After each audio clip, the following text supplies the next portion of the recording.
Namaste and welcome to this exciting new episode of Satology on mythology means debunking mythology. Mythology means science or truth or study of truth. Opposite of that is mythology, which means science or study of fake lie or imagination.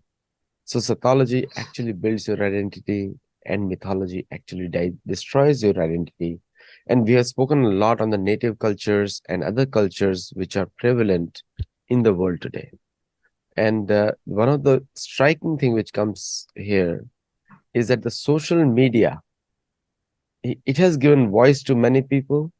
At the same time, social media has actually also destroyed the political connectivity between the politician and the masses. हम लोग social media के बारे में जब बात करते हैं, social media में आजकल अमेरिका में हम लोग देख रहे हैं कि पूरा पॉलिटिकल डायलॉग जो है सोशल मीडिया के थ्रू चल रहा है। धीरे धीरे भारत में भी वो डायलॉग आ रहा है धीरे धीरे। तो किस तरह सोशल मीडिया से जो लोग कनेक्ट करते हैं, तो एक तरीके से लोगों का कनेक्शन राजनीतिक जो राजनीतिक लीडर्स हैं, पॉलिटिशियंस हैं, उनसे कटता है। और हम लोग डिस्कस किया था पॉलिटिशियन और राजनीति के बीच में भी, तो मुझे बड़ा सोच समझ के शब्द यूज करने पड़ते हैं हर जगह। So without delay let us welcome professor Rameshwar Mishra Pankaj. नमस्कार।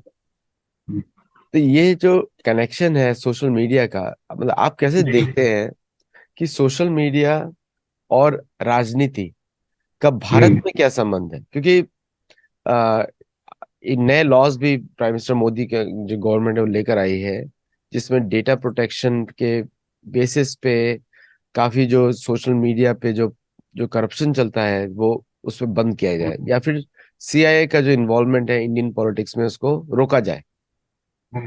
सो what do you see from your perspective, क्या दिखता है आपको? नहीं, भारत में वैसे तो जो राजनीति है, परंपरागत राजनीति, उसका अपना एक सोशल मीडिया था। जैसे कि गांव गांव में जाति की पंचायतें होती थी, गांव की पंचायतें, और कनेक्टिविटी जो है वो जाति संप्रदाय इन सब के जरिए होती थी। लेकिन क्योंकि मॉडर्न स्टेट जो है वो तो भारत ने भी, मैंने जवाहरलाल नेहरू ने ट्रांसफर ऑफ पावर के बाद जैसा बनाया वही चल रहा है। तो वो तो पूरी तरह है, एक तरह से क्रिश्चियन स्ट्रक्चर है स्टेट का, है ना। यूरो क्रिश्चियन कह लीजिए या मॉडर्न कह लीजिए, वेस्टर्न कह लीजिए, सबसे अच्छा वेस्टर्न स्टेट का ही स्ट्रक्चर है। तो इसमें क्या होता है कि जो पढ़े लिखे लोग हैं, पार्टियां पार्टियों का माइंड, पार्टियों का सोच, वो बहुत सीमा तक प्रभावित करते हैं। पढ़े लिखे यानी जो मॉडर्न एजुकेशन, यानी परंपरागत, अगर कोई बहुत बड़ा विद्वान भी है, आचार्य भी है, तो उसका अपना जो मठ है, उसके अपने जो आश्रम के अंतेवासी हैं और जो उनके श्रद्धालु लोग हैं, वो तो उनसे प्रभावित होंगे। लेकिन जिससे एक जनरल पब्लिक कहेंगे, एक सामान्य जन सामान्य, वो प्रभावित होता है उन्हीं लोगों से जो आधुनिक शिक्षा प्राप्त है, क्योंकि और कोई शिक्षा भारत में बची ही नहीं है। आप अलग से मठ में अपने संप्रदाय की शिक्षा भले दे लें, लेकिन अगर उपाधि चाहिए तो वही शिक्षा लेनी पड़ेगी जो एक तरह से वेस्टर्न क्रिश्चियन एजुकेशन है, या एनलाइटेंड वेस्टर्न एजुकेशन जो भी कह लीजिए। लेकिन जो यूरो अमेरिकी मॉडल है एजुकेशन का, और यूरो अमेरिकी मॉडल ही स्टेट का है। तो ऐसी स्थिति में सोशल मीडिया एक बहुत महत्वपूर्ण रोल हो गया है। इसलिए नहीं कि वो जनता को प्रभावित करेगा, वास्तव में वोटर्स को कोई खास प्रभावित नहीं करता, लेकिन जो वोटर के इन्फ्लुएंसर हैं, जो लोग वोटर्स को प्रभावित करते थे, जो लोग कल तक अपने समाज के बड़े लोग माने जाते थे कि ये विद्वान है, ये बिजनेसमैन है, ये किसी न किसी बड़ी पार्टी से जुड़ा है, अर्थात एक स्टेट्समैन है या पॉलिटिशियन है या लीडर है, उन्हीं की ओर लोग दिखते थे। क्योंकि जो परंपरागत समाज है वो हर छोटी से छोटी इकाई अपने मुखिया की ओर देखती है। पहले गांव के प्रधान होते थे, जातियों के प्रधान होते थे, गांवों के प्रधान, खाप पंचायत के प्रधान, फिर समाज में विद्या के अग्रणी लोग, तो उनकी ओर लोग देखते थे।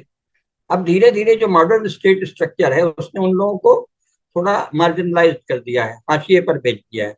तो ऐसे में जो मॉडर्न एजुकेटेड क्लास है वही कमांड करता है साइके को भी, और विचारों की कौन सी बात होगी। पार्टियां घोषणा पत्र लिखती हैं तो उसी तरह का लिखती हैं जो इस न्यू एजुकेटेड क्लास को प्रभावित करे। तो इस अर्थ में सोशल मीडिया बहुत प्रभावित करने लगा है, क्योंकि इसमें जो भी आधुनिक शिक्षा प्राप्त लोग हैं वो सब के सब, खासतौर से भारत में फेसबुक में बहुत बड़ी संख्या में लोग लिखते हैं, और यूट्यूब का भी खूब इस्तेमाल करते हैं, और फेसबुक का। ट्विटर का भारत में उतना व्यापक इस्तेमाल नहीं, लेकिन फेसबुक और दूसरे जो सोशल मीडिया हैं उसका बहुत इस्तेमाल हो रहा है। और अब तो गांव गांव तक थोड़ा सा भी पढ़े लिखे लोग हैं वो भी सोशल मीडिया में एक्टिव है। तो इस अर्थ में सोशल मीडिया का धीरे धीरे प्रभाव वैसा ही होता जा रहा है जैसा यूनाइटेड स्टेट्स ऑफ अमेरिका में है। यद्यपि जो यहाँ के पॉलिटिशियंस हैं उनकी कनेक्टिविटी और दूसरे चैनल्स में भी है, यानी वो सोशल मीडिया को भी साधते हैं, उसमें भी अपने लोगों को लगाते हैं, लेकिन साथ ही जो ट्रेडिशनल कम्युनिकेशन मॉडल्स हैं, जो ट्रेडिशनल कम्युनिकेशन चैनल्स हैं, उनका भी इस्तेमाल करते हैं। जाति की पंचायत, गांव की पंचायत, मुखिया लोगों की पंचायत, किसी मठ में, किसी संप्रदाय में, और जो मुसलमान या ईसाई हैं वो अपने मदरसों में और चर्च में, इस तरह की मीटिंग भी होती है।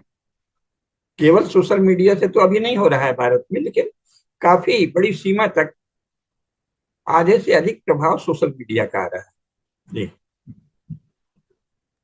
एक्चुअली बहुत सारे हम्म, देशों में देखा कि हम्म, सोशल मीडिया की वजह से बहुत सारे जो है ये मूवमेंट्स खड़े किए गए, मूवमेंट्स जैसे कि बर्मा में जनता के विरुद्ध जो वहाँ की मिलिट्री हम्म, रूलिंग पावर, उसके अगेंस्ट कैंपेन किया गया। नॉर्थ अफ्रीका में हम हम्म, लोगों ने देखा, टूनिशिया में अरब स्प्रिंग हुई थी सोशल मीडिया की वजह से। और वो सारे अमेरिकन कंट्रोल्ड हैं, नैरेटिव्स हैं। तो ये नैरेटिव्स का जो बिजनेस है ये बड़ा खतरनाक बिजनेस है, लोगों को गुमराह हम्म, बहुत करता है। हाँ, अमेरिका में भी यही चल रहा है कि अभी जो हो गया है मागा, मेक अमेरिका ग्रेट अगेन, ये हाँ, जो ये जो स्लोगन है ये extreme right wing Christian groups use करते हैं, जो कि नहीं चाहते हैं कि कोई भी दूसरा रिलीजियस माइनॉरिटी अमेरिका में एग्जिस्ट करे। क्योंकि ये ओहो, मागा का कैंपेन भी वैसा हो गया है जिसमें ट्रम्प को मेजर सपोर्टर, ट्रम्प के सपोर्टर्स ही हैं। ट्रम्प चाहे हाँ, वैसा हो या ना हो, ट्रम्प के बारे में हम लोग को इतना पता नहीं है। ट्रम्प चाहे हम्म, इतना ना हो, लेकिन उनके सपोर्टर्स हैं वो एक्सट्रीम कैटेगरी में। हम्म, सेम हम लोग देखते हैं कि जो जो anti Christian, anti Hindu violence जो पाकिस्तान में हुआ, वो भी सोशल हम्म, मीडिया से जनरेट हुआ। अफवाह हम्म। फैलाया गया कि कुरान बद जलाई गई और फिर दंगे हुए। वो यूरोप में भारत भी में भी बहुत हो रहा है, बहुत हो बहुत हो रहा रहा है। है, बहुत हो रहा है कि जगह जगह झूठ फैलाया जाता है। बंगाल के सारे राइट्स में देखेंगे तो सोशल हम्म, मीडिया का बड़ा मेजर हाथ है। बहुत। बहुत ज्यादा ग्रुप्स बनाए गए, वहां से कम्युनिकेशन हो रहा है। और क्योंकि फेसबुक जो है और ये सब अमेरिकन ऑर्गेनाइजेशंस हैं, इनका भारत से कोई संबंध नहीं है, और ये लोग एक इंटेलिजेंस एजेंसी के निर्देशों में काम करते हैं। तो they could not stop it also, they don't want to stop it, रोकना हम्म, ही नहीं चाहते। तो हम्म, भारत का नया जो लॉ ला रहे हैं वो बड़ा अच्छा है भारतीयों के लिए, कि वहां पे हम्म, इनका रिस्पॉन्सिबिलिटी सेट की जाए, क्रिमिनल पनिशमेंट हो। लेकिन फिर भी ये सारे जो सोशल मीडिया प्लेटफॉर्म है अमेरिकन बेस्ड है, इसमें भारतीय लॉ नहीं चलता। तो वहां पे तो अमेरिकन को अपने गवर्नमेंट के बारे में कुछ ज्यादा पता नहीं होता कभी भी। उनकी गवर्नमेंट उनके साथ क्या करने जा रही है, जैसे कि फाइजर के पीछे जो सच था वो कुछ और ही था, क्यों फाइजर की वैक्सीन प्रमोट की जा रही है। तो हम्म। ये इस तरह का जो दुष्प्रचार है या मिस प्रोपेगेंडा है या प्रोपेगेंडा, ये गलत तरह का जो इन्फॉर्मेशन है उसको सोशल मीडिया के थ्रू करके भारत के लोगों को अनस्टेबल किया जा सकता है, और किया भी जा रहा है। बहुत जगह हम देख रहे किया हैं, जा रहा है। जैसे इंस्टाग्राम, अमेरिका बोलता है हम्म, टिकटॉक खराब है क्योंकि चाइनीज है, लेकिन हम्म, भारत के लिए इंस्टाग्राम अच्छा है क्योंकि अमेरिकन है। तो अगर हम लोग दे रहे हैं तो अच्छा हम्म, है, चाइनीज दे रहे हैं तो खराब है। तो ये जो हम्म। प्रोटेक्शनिज्म अमेरिका में भी चल रहा है, तो इसका विकल्प क्या है भारत के लिए? नहीं, देखिए, विकल्प तो एक ही है। मतलब सबसे बड़ा विकल्प तो वस्तुतः जो एक लार्जर उससे देखें, लार्जर पर्सपेक्टिव में, दीर्घकालिक दृष्टि से देखें, तब तो विकल्प ये है कि आप भारत के ढंग की शिक्षा ला दें, भारतीय समाज की जो इकाइयां हैं उनको कर दें, लेकिन वो बहुत दूर की बात है। ऐसा कोई नेता अभी भारतवर्ष में नहीं। लेकिन फिर उसके बाद जो अभी प्रेजेंट स्टेट स्ट्रक्चर है उसमें तो एक ही विकल्प है कि आप भी प्रोटेक्शनिज्म कहिए, जो भी कहिए, भारत के हितों की रक्षा तो भारत शासन का कर्तव्य है ना, और उसको हर हाल में करना चाहिए। अभी जो लॉ लाए गए हैं वो काफी अच्छे हैं, लेकिन और ज्यादा कड़ाई करनी चाहिए, क्योंकि ऐसा कोई इंटरनेशनल केवल प्रोपेगेंडा फैला देते हैं, मान लो यूरोप और अमेरिका के जो लॉबीज हैं, लेकिन अगर आप एक्शन लेना चाहें तो भारत में एक्शन ले सकते हैं।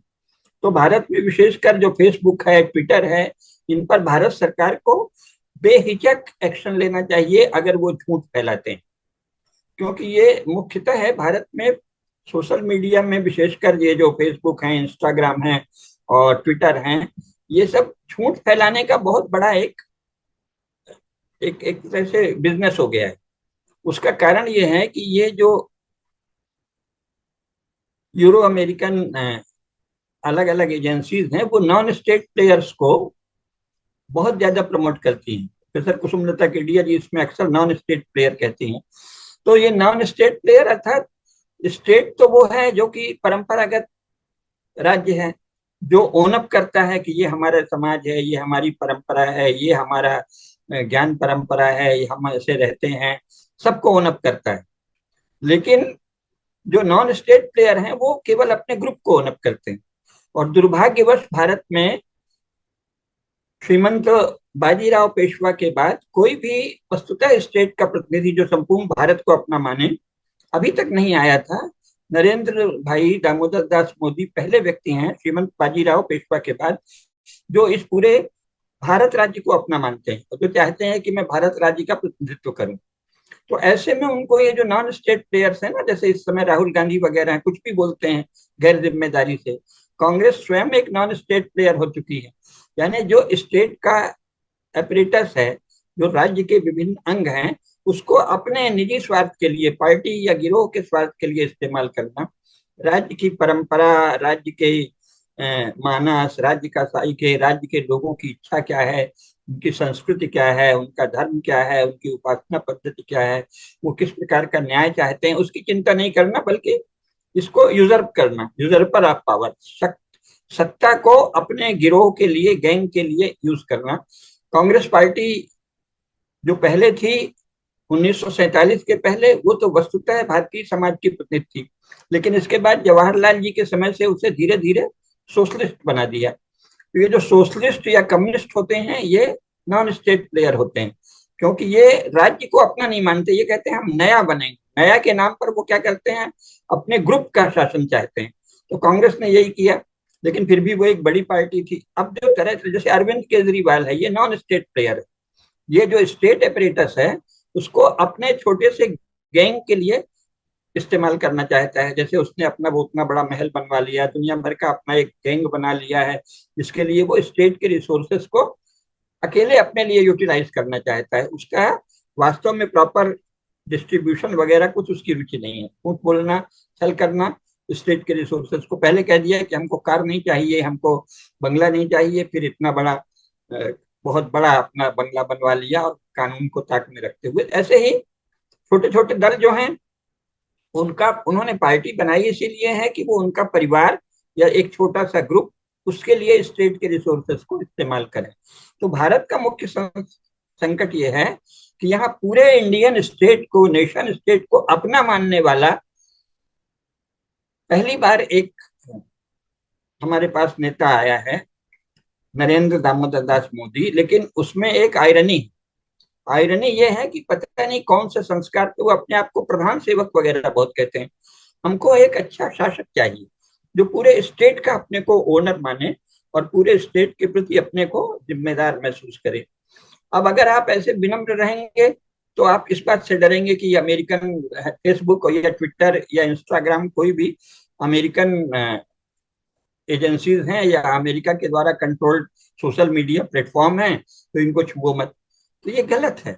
वैसे मोदी जी में वो दम है कि अगर उन्होंने संकल्प ले लिया तो वो कड़ाई कर देंगे। मोदी, अमित शाह, एस जयशंकर और निर्मला सीतारमन, ये इस तरह का जो पूरा ग्रुप है, इनमें कॉन्फिडेंस है, आत्मविश्वास है, और ये लोग जानते हैं कि हम, मोदी जी तो बार बार कहते हैं 140 करोड़ भारतीयों के प्रतिनिधि हैं।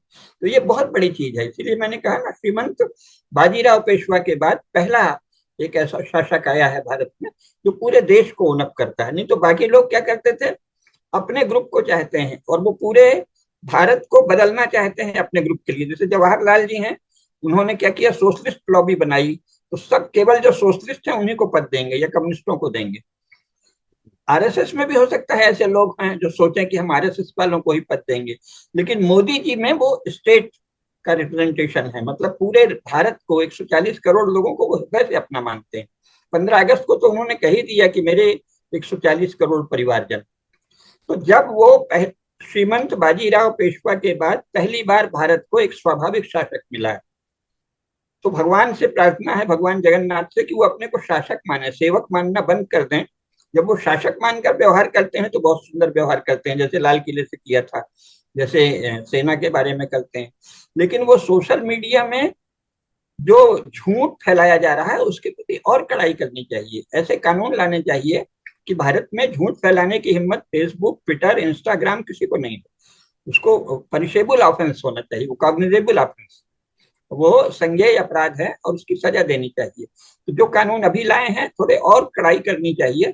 कम से कम झूठी अफवाह, जैसे यही कि वहां वो मंदिर या मस्जिद कोई चीज गिरा दी गई, या चर्च, चर्च वालों के साथ बड़ा, यानी झूठ ही झूठ फैलाते हैं, वहां वो चर्च तोड़ दिया गया, यहाँ क्रिश्चियंस के साथ बड़ा गलत व्यवहार हो रहा, इतना झूठ फैलाते हैं कि जो वास्तव में इन सब के द्वारा पीड़ित हिंदू समाज है, उसकी तो, उसके दुख की चर्चा ही नहीं होती, उसके ऊपर अत्याचार की चर्चा नहीं होती। तो ऐसी कड़ाई लानी चाहिए, जैसे नूह का है हरियाणा में, उसके बारे में भी झूठ ही झूठ चल रहा है कि वो किसी एक साधारण से बेचारे भावना में हिंदू ने कुछ कह दिया कि हमको अच्छे से यात्रा निकालनी है, उसको जिम्मेदार बता रहे हैं। और जिसने सैकड़ों लोगों को जला दिया, मार डाला, मंदिर में तोड़फोड़ की, स्त्रियों से दुर्व्यवहार किया, उसके पक्ष में हवा बना रहे हैं।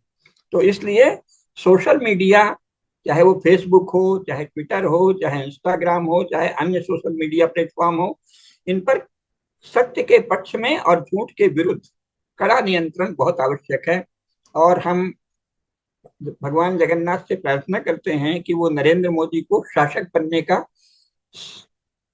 गौरव भाव सदा दें। कभी कभी उनमें आता है, जब वो शासक की तरह व्यवहार करते हैं तो बहुत सुंदर व्यवहार करते हैं, जैसे संसद में अविश्वास प्रस्ताव की बहस के समय उन्होंने बहुत सुंदर व्यवहार किया, या 15 अगस्त से जब बोले तो शासक की तरह बोले। लेकिन जब वो बाकी समय प्रधान सेवक वगैरह बनते हैं तो वो थोड़ा विनम्र हो जाते हैं। झूठ के प्रति विनम्रता अनुचित है।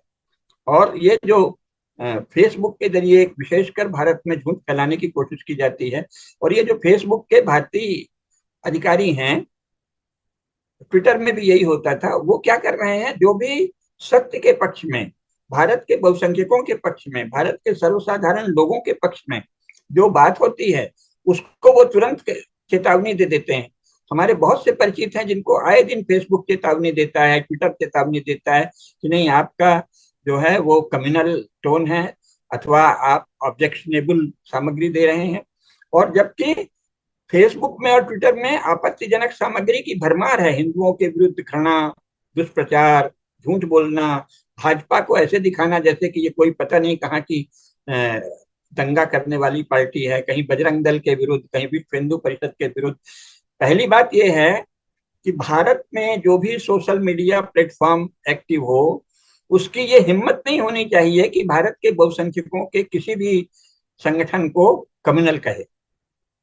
ये कॉग्निजेबल ऑफेंस होना चाहिए। अगर आप बजरंग दल को, विश्व हिंदू परिषद को, संघ को, या भाजपा तक को कम्युनल, सैफरन आदि कह के, एब्यूजिंग अर्थ में सैफरन कहते हैं, जैसे कि सैफरन होना कोई अपराध है, तो कॉग्निजेबल ऑफेंस बनाना चाहिए।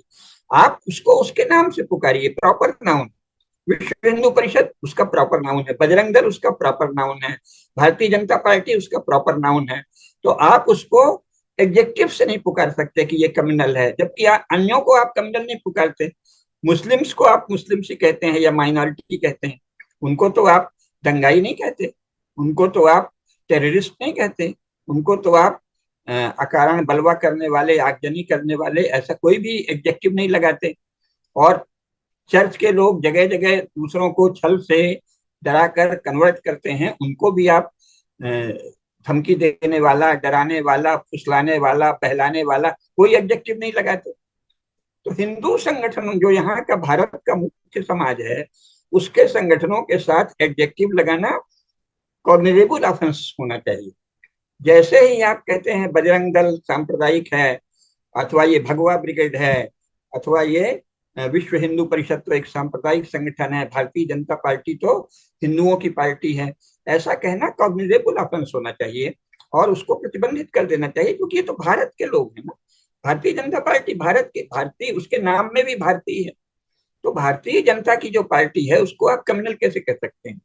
उसको आप एडजेक्टिव लगा के क्यों, आप प्रॉपर नाउन, व्यक्तिवाचक संज्ञा उसका नाम है जो भारतीय जनता पार्टी, विश्व हिंदू परिषद, बजरंग दल, यही कहिए।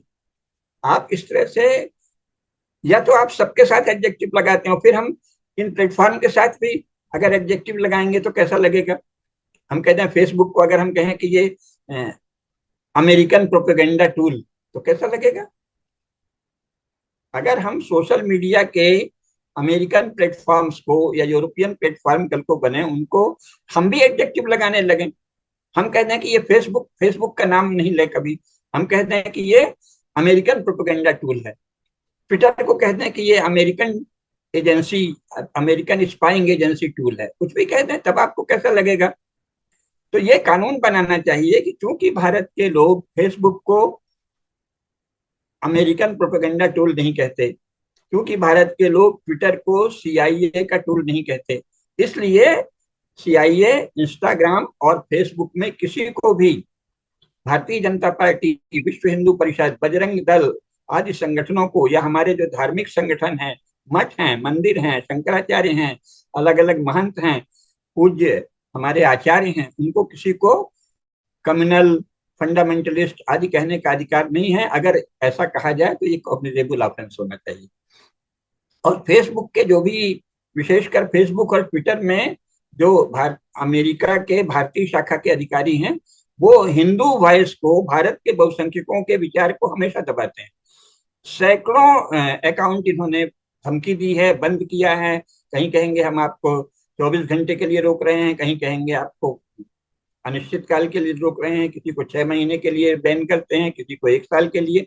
और किसी भी टेररिस्ट अकाउंट को और किसी भी मिशनरी एक्सटेंशनिस्ट, है ना, अकाउंट को इन्होंने कभी नहीं बैन किया भारत में। तो ये तो भेदभाव है।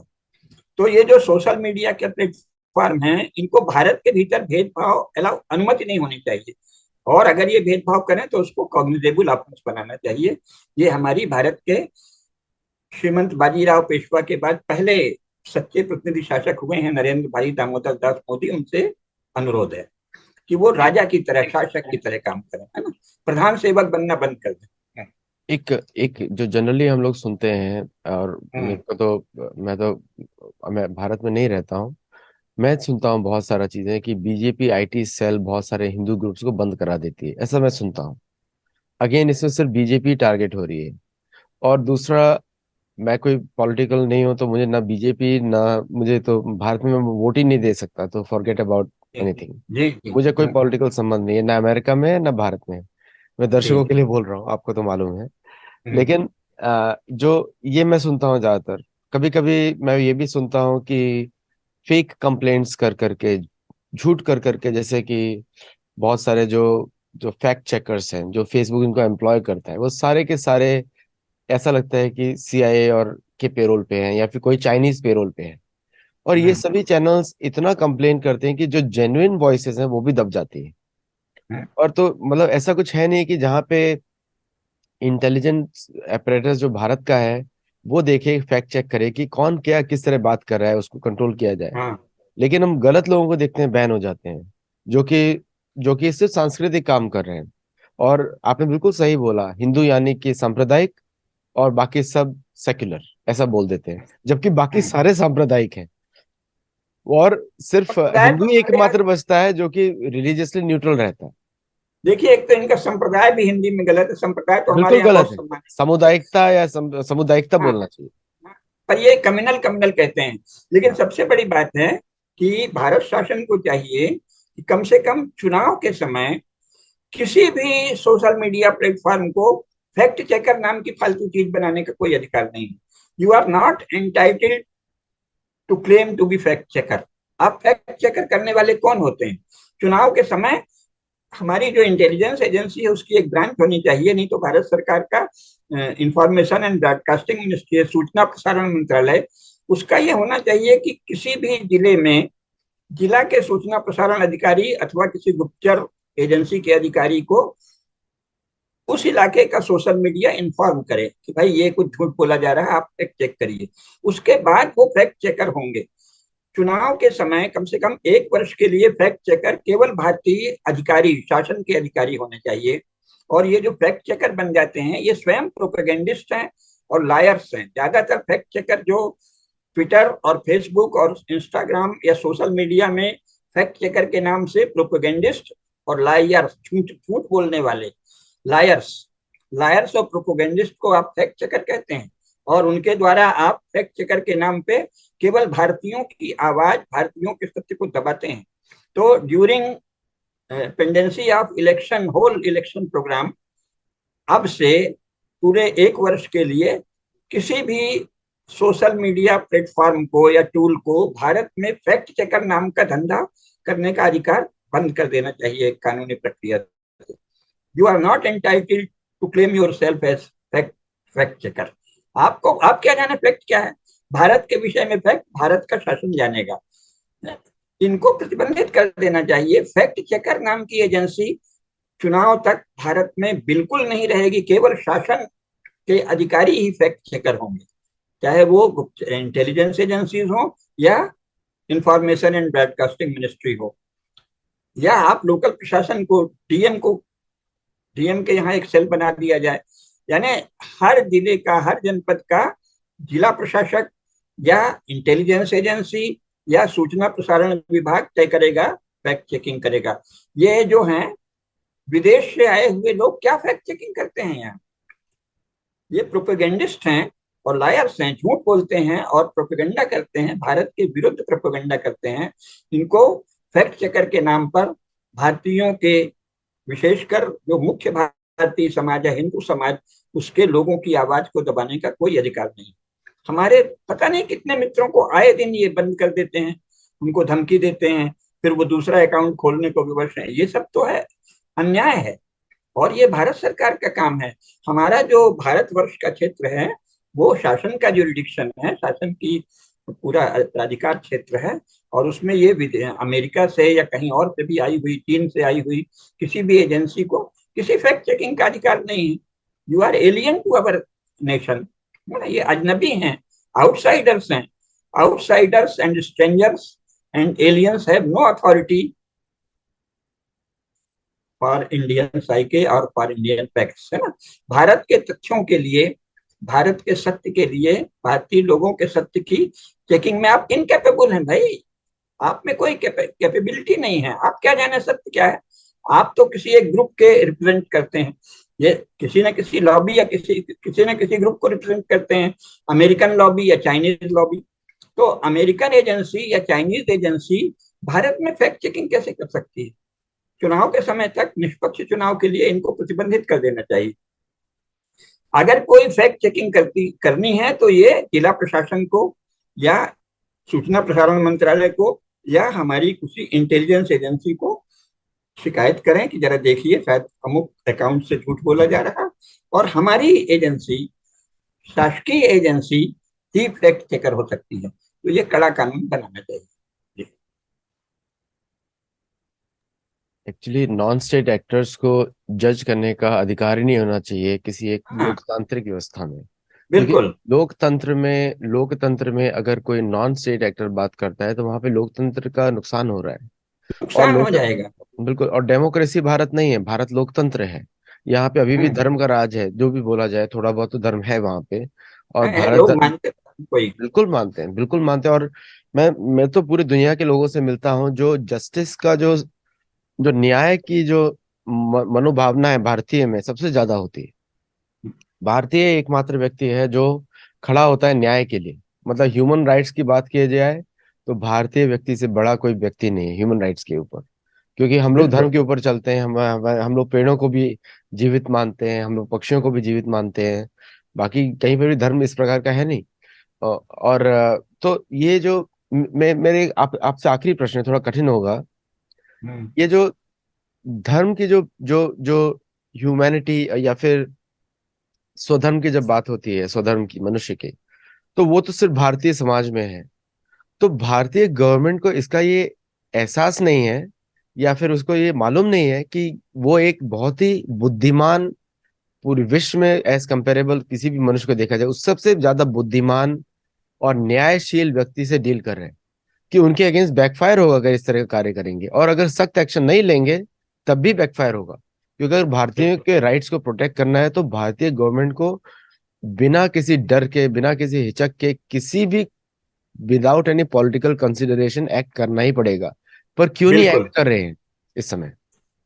वो एक्ट तीन चार कारणों से नहीं कर रहे हैं। सबसे बड़ा कारण तो ये है कि ये जो जवाहरलाल थे, इन्होंने सोवियत पैटर्न ला दिया, है ना, पूरा यूएसएसआर का पैटर्न ला दिया, क्योंकि वो स्टालिन के मित्र थे। तो स्टेट के नाम पर, जिसे हम, जैसे प्रोफेसर कुसुमलता केडिया जी कहती है, नॉन स्टेट प्लेयर्स आ गए, यानी जो स्टेट के प्रति कोई जिम्मेदारी महसूस नहीं करते, स्टेट के रिसोर्सेस को अपने ग्रुप के लिए यूज करना चाहते हैं। तो उनके मन में भारत के महान जो धर्म परंपरा है, न्याय परंपरा है, लोगों का जो मन है, उसके प्रति कोई आदर ही नहीं था। वो तो उसको ट्रांसफॉर्म और कन्वर्ट करना चाहते थे। तो उन्होंने क्या सोचा है, और भारत का अर्थ है हिंदू समाज, यानी मुसलमानों और ईसाइयों के लिए तो वो प्रोटेक्टर बन गए। हम मदरसे चलाएंगे, हम कॉन्वेंट चलाएंगे, हम चर्च चलाएंगे, ठीक है, लेकिन हिंदुओं को ट्रांसफॉर्म करेंगे। तो ये दिमाग बन गया कि जो हिंदू है ये शायद सबसे ज्यादा कंट्रोल के लायक, डोमिनेट करने के लायक, control and domination over Hindus, ये स्टेट के नाम पर, जो स्टेट के एपरेटस को कंट्रोल करने वाले लोग हैं, जो नॉन स्टेट प्लेयर हैं। इसीलिए मैंने कहा श्रीमंत बाजीराव पेशवा के बाद कोई स्टेट का असली प्रतिनिधि हुआ ही नहीं। जवाहरलाल वगैरह, जो भी अपने को सोशलिस्ट कहता है या रिवॉल्यूशनरी कहता है, जो कहता है हम समाज को बदलेंगे, समाज नया बनाएंगे, समाज को ट्रांसफॉर्म करेंगे, तो वो समाज को कन्वर्ट करना चाहता है। तो ये नॉन स्टेट प्लेयर्स हैं, जवाहरलाल से लेके इंदिरा गांधी, चाहे लाल बहादुर शास्त्री, एक अपवाद छोड़ के, जवाहरलाल, इंदिरा गांधी, राजीव गांधी, मनमोहन सिंह, नरसिंह राव, और अटल जी तो बैलेंस बनाने में लगे रहे किसी तरह। पहली बार श्रीमंत बाजीराव पेशवा के बाद एक संपूर्ण भारतीय समाज का शासक भारत को मिला है, जो 140 करोड़ लोगों को अपना परिवारजन कहता है, और जो भारत के महत्व को समझता है। आखिर केवल भारत में मानव धर्म की बात की गई है। मनुस्मृति का मूल नाम ही मानव धर्म शास्त्र है। उसको आप पढ़िए तो अंत में कहा जाता है, इति श्री भगवतोक्ते मानव धर्म शास्त्रे प्रथमोध्याय द्वितीय अध्याय। और धर्म का अर्थ ही होता है न्याय, जबकि जस्टिस का अर्थ होता है, जो जस्ट है, जो रूट, उसका अर्थ होता है ओबीडियंस टू द अथॉरिटी। तो जस्टिस का न्याय अर्थ ही नहीं होता। जस्टिस का अर्थ होता है जो भी अथॉरिटी हो उसके प्रति प्रजा को, लोगों को ओबीडियंट बनाना। तो न्याय तो केवल भारत में है, और भारत के जन जन में न्याय की भावना है। तो इतने गौरवशाली, न्यायशील, धर्मनिष्ठ हिंदू कभी भी सामाजिक रूप से, आप कहीं भी देखिए, आज तक कोई हिंदुओं की ऐसी मीटिंग नहीं हुई, ऐसी सभा नहीं हुई, जहां अगर वो सामूहिक रूप से हैं तो वो कोई अन्याय की बात करें, अत्याचार की बात करें, किसी समाज को जला देने की बात करें, बलवा करने की बात करें, कन्वर्ट करने की बात करें, कि हम तो इसको मुसलमान बनाएंगे और ईसाई बनाएंगे, जैसे वो लोग कहते हैं। कोई हिंदू ये कभी नहीं कहता कि हम तो बलपूर्वक मुसलमानों को हिंदू बनाएंगे या ईसाइयों को हिंदू बनाएंगे। यानी नो कन्वर्जन, है ना, किसी तरह का कन्वर्जन नहीं, किसी तरह का बलवा करना, जला डालना, हम इनकी बस्तियों को जला देंगे, किसी हिंदू की अगर सामूहिक मीटिंग होती है तो आप, ये शब्द असंभव है। अगर कोई ये कुछ कहेगा तो 100 लोग उसका विरोध करने लगेंगे, क्या बकवास कर रहा है, गंद पाप की बात कर रहा है, अन्याय की बात कर रहा है। संसार का सबसे न्यायशील, क्योंकि यहाँ धर्म का अर्थ ही है न्याय, तो प्रत्येक धर्मनिष्ठ हिंदू स्वभाव से ही न्यायशील होता है, क्योंकि उसे शास्त्रों ने, गुरुओं ने, परंपरा ने यही सिखाया है। इसलिए प्रत्येक वोटर से, प्रत्येक नागरिक से आदर के साथ, विशेषकर हिंदू नागरिक और हिंदू वोटर अत्यंत आदर के योग्य है। ये बहुत खुशी की बात है कि अभी मोदी जी ने 15 अगस्त को भी और बाकी सभाओं में भी कहा है कि हमको देश की जनता, देश के मतदाता, देश के नागरिक आशीर्वाद दें। पहले यही भाषा बोली जाती थी। जो हमारे जनप्रतिनिधि हैं वो जनता का आशीर्वाद लेने जाते हैं वोट के माध्यम से। तो जनता के प्रति गौरव भावना और सम्मान भावना बहुत आवश्यक है। और भारत के राजनीतिक दलों ने तो जनता को तिरस्कार की वस्तु मान लिया है। हम इसको बदल देंगे, हम इसको कन्वर्ट कर देंगे, हम नया समाज बनाएंगे, हम ट्रांसफॉर्म कर देंगे, तो ये तो अपराध है और ये अलोकतांत्रिक भी है। असली लोकतंत्र वो है जो न्यायपूर्ण है, जो धर्म में है, और भारत में सच्चा लोकतंत्र है क्योंकि यहाँ धर्म है, न्याय है। तो इसलिए नेताओं को भारत के लोगों की सम्मान की, गौरव की और सत्य की रक्षा करनी चाहिए, और सोशल मीडिया के द्वारा इन झूठे, मक्कार और प्रोपेगेंडिस्ट लोगों से हिंदुओं की रक्षा करनी चाहिए, भारत के लोगों की रक्षा करनी चाहिए। इसलिए इंस्टाग्राम हो, चाहे फेसबुक हो, चाहे ट्विटर हो, उस पर कंट्रोल आवश्यक है। और फैक्ट चेकर केवल भारत शासन का कोई प्रतिनिधि होगा, चाहे वो इंटेलिजेंस एजेंसी सरकारी हो, चाहे वो इंफॉर्मेशन एंड ब्रॉडकास्टिंग मिनिस्ट्री का कोई भाग हो, चाहे वो कलेक्टर और कमिश्नर हो, यानी डीएम, जिला प्रशासन हो। किसी सोशल मीडिया को यह अधिकार नहीं है कि वो फैक्ट चेकर के नाम पर मनमानी करे। ऐसा कंट्रोल करना चाहिए। बिल्कुल, बिल्कुल सही बोला आपने। बहुत बहुत धन्यवाद रामेश्वर मिश्र पंकज जी। और रामेश्वर मिश्र पंकज जी ने 22,000 से ज्यादा आर्टिकल्स लिखे हैं, इनकी 30 से ज्यादा पुस्तकें हैं, और काफी लंबे समय से वैचारिक दुनिया में ये इनका अपने विचार रखते हैं, धार्मिक व्यू पॉइंट से। और योग सूत्र पे इनकी मास्टरी है। तो दर्शकों को इनके व्यूज थोड़ा सीरियसली लेना चाहिए, कमेंट्स करें, इस पे बताएं, और एकेडमिक डिस्कशन करें। तो हम लोग पॉलिटिकल बातें नहीं करते हैं, हम लोग ये नहीं बोलते हैं कि कोई मोदी खराब है या मोदी अच्छे हैं, ये पॉलिटिकल डिस्कशन हो गया, ये टेम्परेरी है। लेकिन रूट इश्यूज पे जो भी शासक होता है वो विष्णु का प्रतिनिधित्व करता है, उसको उसी रिस्पॉन्सिबिलिटी से कार्य भी करना चाहिए। तो यही हम लोग मानते हैं कि जैसे कि लोक संग्रह लोकतांत्रिक कॉन्सेप्ट है, और लोक संग्रह के ऊपर ही बात होनी चाहिए कभी भी। लोग जो आजकल डेमोक्रेसी बना दिया, उसको उसको कुछ लोगों ने बुला है डीमन क्रेजी भी बुला है। तो हम लोग डीमन क्रेजी पे विश्वास नहीं करते, क्योंकि हमारे यहाँ कोई डीमन है ही नहीं। अगर आप धार्मिक नहीं है तो असुर है, अगर धार्मिक है तो सुर है। तो यहीं पे रोकते हैं। Thank you so much Rameshwar Mishra ji, और दर्शकों का भी बहुत बहुत धन्यवाद। और दर्शकों ने जो ठान लिया है कि हम लोग को 1 लाख तक पहुंचाना है, मैं देख ही रहा हूँ कि हर महीने 5-6 हजार लोग ऐड हो जाते हैं। तो बहुत थैंक यू सुंदर। Very much. और आप लोग सपोर्ट करिए सत्तोलॉजी को। और कुछ लोग मुझे पूछ रहे थे कि हमने लिटफेस्ट पे फीस क्यों रखी है। क्योंकि हमारे पास स्पॉन्सरशिप्स नहीं है। बड़ा सरल आसान है काम है, क्योंकि हम लोग नॉन प्रॉफिट है, हमारा कोई प्रॉफिट मोटिव नहीं है। और पैसा जो है वो ऑर्गेनाइजर जो फैसिलिटीज में चला जाता है, उसको लेने के लिए हम लोग को टिकट्स रखने ही पड़ते हैं।